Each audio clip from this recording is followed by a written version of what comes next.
નમસ્કાર દર્શક મિત્રો, આપ જોઈ રહ્યા છો લોકમૈત્રી ન્યૂઝ. હું છું એન્કર અર્પિતા પટેલ. હવે જોઈએ અગત્યના સમાચાર.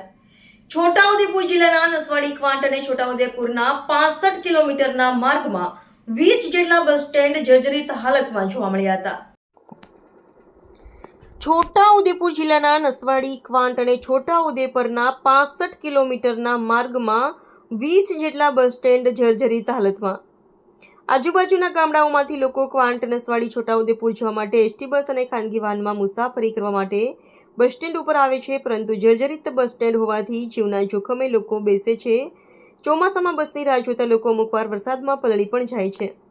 હાલ ચોમાસાની ઋતુ ચાલે છે, માટે બસ સ્ટેન્ડ ઊભા રહેવા માટે મહત્વનું સાબિત થાય છે, પરંતુ ઊભા રહેવામાં પણ જીવનું જોખમ હોય છે.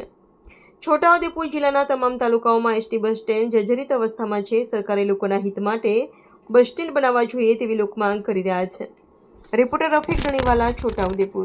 ભાગા ગામનું બસ સ્ટેન્ડ છે અને વિદ્યાર્થીઓને અહીંયા બેસવા માટે તકલીફ પડે છે વરસાદ આવે તો. આજુબાજુના ગામના 10થી 15 ગામના લોકો આવે છે વગાજ ભણવા માટે, તો બેસવાની તકલીફ પડે છે. તો બસ સ્ટેન્ડ નવું બનાવવું જોઈએ. કેવું છે બસ સ્ટેન્ડની હાલત? કેવી છે? જર્જરિત બસ સ્ટેન્ડની હાલત છે. સરકાર પાસે શું માંગ છે? નવું બસ સ્ટેન્ડ બનાવવું જોઈએ. રણવીરસિંહ મહિડા.